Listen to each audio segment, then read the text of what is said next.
There's a rhythm to this job. Every embalmer has one. A kind of muscle memory we fall into. Gloves on, light overhead, instruments lined up. Prep room, quiet, clean, predictable, routine. It's that rhythm that keeps you sane, and when it breaks, when something interrupts it just for a second, you feel it in your bones. Even if you can't explain why.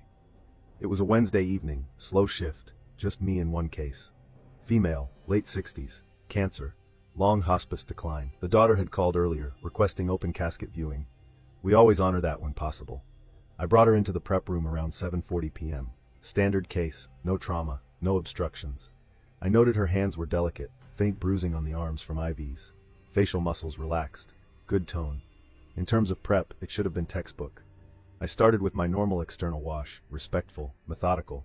When you've been doing this long enough, there's a kind of quiet bond that forms. Not with the person they were, but with the stillness they leave behind. That night, that stillness didn't feel like it belonged.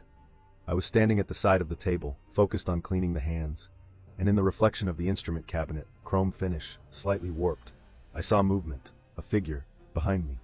Just for a second, not peripheral, not imagined. A clear shape, someone tall. Moving from left to right, just outside my field of vision. I turned. Nothing, no sound, no air shift. The prep room door was locked, the overhead vent was silent. It wasn't the kind of movement you confuse with shadow. This had weight, mass. I stood there for a full 30 seconds, just listening. Then I shook it off, told myself it was exhaustion. A long week, went back to work. But something had changed. The air felt heavy, like walking into a room after an argument you didn't hear.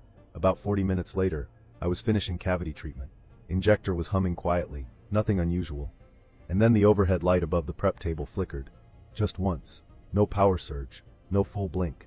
Just a short, sharp dip in brightness, like someone passed a hand across the bulb. I looked up, still, perfectly still, and just as I looked back down, her right hand slipped off the edge of the table. It wasn't a twitch, it wasn't rigor release. It slid, slowly, from resting position to hanging limply, fingers down. My breath caught. Not out of fear, out of something deeper, like I had just watched something that wasn't meant for me. I've been in this work for over 20 years. Bodies don't move like that without cause. I checked everything. Table level, arm positioning. There was no moisture, no slope, no external nudge, and I know rigor had already started setting in by the time I began arterial injection. I placed her hand back, repositioned gently.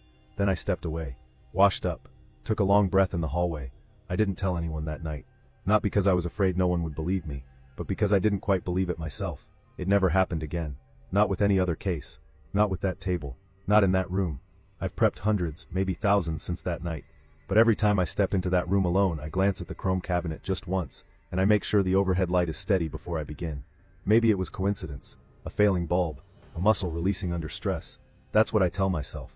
But sometimes when I'm alone late at night, I wonder, did I interrupt something? Or worse, did something see me?